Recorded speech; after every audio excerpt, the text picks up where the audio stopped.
Hello అండి, అందరికీ నమస్కారం. మాపల్లి రుచులు ఛానల్కి స్వాగతం. ఈరోజు పన్నీర్ కొత్తిమీర రైస్ చేస్తున్నానండి. ఈ రెసిపీ పిల్లలకి లంచ్ బాక్స్లోకి పెడతానండి. బాక్స్ ఖాళీ చేసి తీసుకొస్తారు ఇంటికి. నేను మా పిల్లల కోసం వారంలో ఒకరోజు ఖచ్చితంగా చేస్తానండి ఇది. నేను అన్నీ శుభ్రం చేసి కట్ చేసి పెట్టినాను కదా. టొమాటోలు కొత్తిమీర పేస్ట్ చేసేసుకోవాలి ముందు. నేను 100 గ్రాముల పన్నీర్ తీసుకున్నానండి. దానికి సరిపడా 3 టమాటాలు, గుప్పుడు కొత్తిమీర వేసుకుంటున్నాను. మీకు కావాలంటే కొంచెం కొత్తిమీర వేసుకోవచ్చు. వీడియో స్కిప్ చేయకుండా చివరి వరకు చూడండి. వీడియో నచ్చితే లైక్ చేయండి, షేర్ చేయండి, మాపల్లి రుచులు ఛానల్ సబ్స్క్రైబ్ చేయండి. హెల్త్ పరంగా చూసుకుంటే పన్నీర్ చాలా మంచిదండి. అన్నం కూడా ముందే వండేసుకుని చల్లారబెట్టుకుని వండించుకోవాలి. నేను నార్మల్ రైస్ తీసుకున్నాను. ఈ టొమాటో పేస్ట్ కూడా వేసేసుకున్నాను. అయిపోయింది.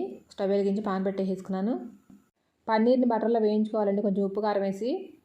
కర్రీలో అనుకోండి ఉడుకుతుంది కాబట్టి ఫ్రై చేసుకొని అక్కర్లేదు.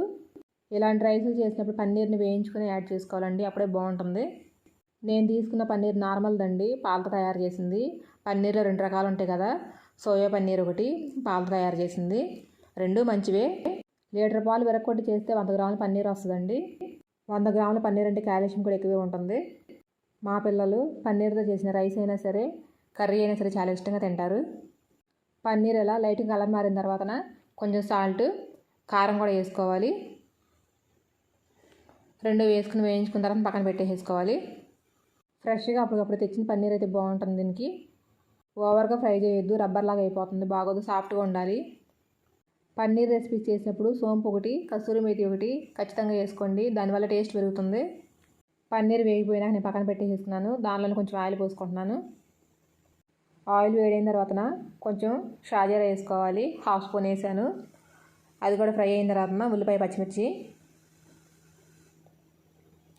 అవి వేసుకుని బాగా వేగనివ్వాలి. ఆయిల్ తగ్గించి బటర్ అయినా వేసుకోవచ్చండి, ఫ్లేవర్ బాగుంటుంది, టేస్ట్ కూడా బాగుంటుంది. ఉల్లిపాయ, పచ్చిమిర్చి బాగా వేగాలండి. వేగిన తర్వాత అల్లం వెల్లుల్లి పేస్ట్ వేసుకోవాలి. 1 స్పూన్ అల్లం వెల్లుల్లి పేస్ట్. ఈ అల్లం వెల్లుల్లి పేస్ట్ కూడా పచ్చివాసన పోయేదాకా వేయించుకోవాలి. అల్లం పేస్ట్ వేగిన తర్వాత మనం ముందు చేసి పెట్టుకున్న టొమాటో, కొత్తిమీర పేస్ట్ వేసేసుకోవాలి. కొంచెం పుదీనా వేసాను నేను, మీకు ఇష్టమైతే వేసుకోండి, లేదంటే లేదు. ఈ పన్నీర్ రెసిపీస్ చిన్నప్పటి నుంచి మా పిల్లలకు అలవాటు లేవండి. రెస్టారెంట్లో అలవాటు అయ్యారు ముందు. వాళ్ళు ఇష్టంగా తింటున్నారని చెప్పేసినని నేను ఇంట్లోకి పన్నీర్ తీసుకొచ్చి నేను కూడా చేయడం అలవాటు చేసుకున్నాను. ఈ రెసిపీస్ టొమాటో, కొత్తిమీర పేస్ట్ వేసుకున్నాం కదా, ఇది బాగా మగ్గడానికి కొంచెం పసుపు, ఉప్పు వేసుకుందాము. తొందరగా మగ్గిపోతుంది, బాగా దగ్గరకు వచ్చేసేయాలి. వాటర్ పోసి ఉడకబెట్టడం అలాంటిది ఏమి ఉండదండి, బాగా దగ్గరకు వచ్చేసేయాలి టొమాటో పేస్ట్ అంతా. కొంచెం పసుపు, ఉప్పు వేసుకుంటున్నాను. టొమాటో బాగా మగ్గిపోయిన తర్వాత మిగతా మసాలాలు వేసుకోవాలి. నేను కొత్తిమీర ఉంది కాబట్టి కొత్తిమీర తీసుకున్నానండి. పాలకూర పన్నీర్ కాంబినేషన్ కూడా చాలా బాగుంటుంది కదా, అది కూడా వేసుకోవచ్చు. పాలకూర తీసుకున్నప్పుడు టమాటో వేయకుండా చేసుకోవాలి. పాలకూర టమాటోతో కలిపి తినకూడదు అంటారు కదా. టొమాటో బదులు కొంచెం నిమ్మరసం పిండుకోవచ్చు, లాస్ట్లో బాగుంటుంది. టొమాటో దగ్గర పడిపోయింది పేస్ట్. కసూరి మేతి కొంచెం, కారం 1 స్పూను,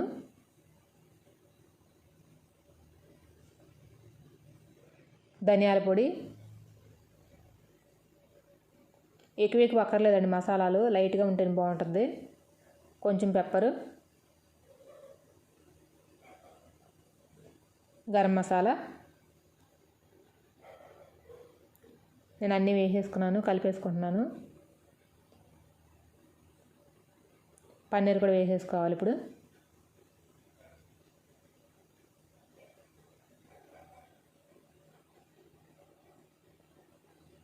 ఆ పన్నీర్ కూడా మసాలా ఫ్లేవర్స్ అన్నీ పట్టేలాగా కొంచెంసేపు మగ్గించుకొని ఫ్రై చేసుకోవాలి. సాల్ట్ ఇప్పుడు చెక్ చేసుకుని రైస్ కూడా సరిపోతుంది అనుకుంటే సరే, లేదంటే రైస్లో వేసుకోవచ్చు. చూసారు కదా టమాటో పేస్ట్ ఎంత దగ్గరకు వచ్చేసిందో, అంత దగ్గరగా రానివ్వాలి. వచ్చిన తర్వాత వేసుకోవాలి రైస్. చల్లారిన రైస్ వేస్తేనే పొడి పొడిగా ఉంటుంది. ఈ రైస్ అంతా చల్లారిపోయింది కాబట్టి మొత్తం హీట్ అవ్వాలి. హీట్ అయితేనే ఆ మసాలా అంతా రైస్కి పట్టుకుంటుంది. ఈ రైస్ కాంబినేషన్గా మనకు కర్రీ ఏం అక్కర్లేదండి, పక్కన ఆనియన్ రైతా పెట్టుకుని తినేసేయచ్చు.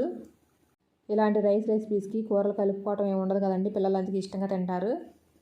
రైస్ ఇలా బాగా కలిపేసుకున్న తర్వాత ఒక 5 నిమిషాలు మగ్గనివ్వాలి.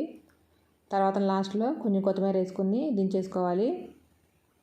పిల్లలకి ఎంతో ఇష్టమైన కొత్తిమీర పన్నీర్ రైస్ రెడీ. ఇప్పుడు పన్నీర్ కూడా అప్పుడప్పుడు నేను ఇంట్లో ప్రిపేర్ చేస్తానండి, పాలు ఎక్కువగా ఉన్నాయి అనుకున్నప్పుడు.